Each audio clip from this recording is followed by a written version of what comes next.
అందరికి నమస్కారం. నేను మీ కిరణ్ రాయల్. మనం చూసుంటాం నిన్నటి రోజు వైసీపీ అధికార ప్రతినిధి అని చెప్పుకోవడం ఏంటి, వైసీపీ అధికార ప్రతినిధి అని చెప్పి ఈ గత కొద్ది రోజులుగా టీవీల్లో వచ్చి వెనకాల జగన్ బొమ్మ పెట్టుకొని ఓవర్ యాక్షన్ చేస్తున్న శ్యామల నిన్నటి రోజు తెలంగాణలో కేసు నమోదైంది.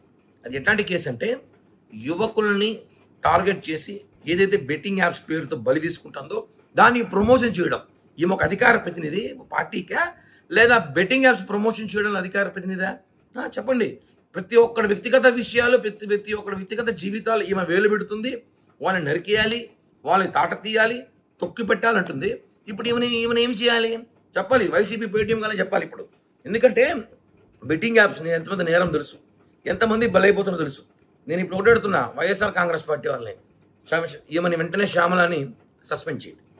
అధికార ప్రతినిధిగా ఉండే అర్హత హోదా లేదు కాబట్టి సస్పెండ్ చేయండి. ఏమిని సస్పెండ్ చేసి మాట్లాడండి, అంతేగాని ప్రతి ఒక్కరి విషయాలు మాట్లాడడం కాదు కదా. కాబట్టి శ్యామల సస్పెండ్ చేయాలని చెప్పి డిమాండ్ చేస్తున్నా. అదేవిధంగా ఏదైతే ఏపీలో కూడా బెట్టింగ్ యాప్స్ ద్వారా చాలామంది యువతులు బలయ్యారో అవన్నిటి కూడా పరిశీలించి ఈమె మీద కేసు నమోదు చేసి మర్డర్ కేసు పెట్టాలి. ఎందుకంటే ఇక్కడ కూడా చాలామంది ఏపీ రాష్ట్రంలో చనిపోయారు.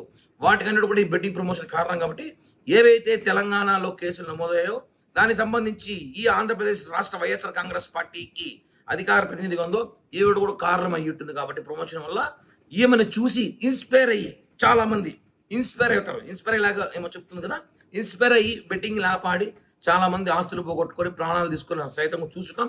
కాబట్టి ఈమె సూక్తులు, ఈమె ప్రవచనాలు అందరూ చెప్తుంటుంది. చాలా వరకు ఇవన్నీ సోది పక్కన పెట్టి శ్యామల గారు కూడా అన్నాను. ఎందుకంటే గారు అనే గొప్ప నేమ్ చేయట్లే.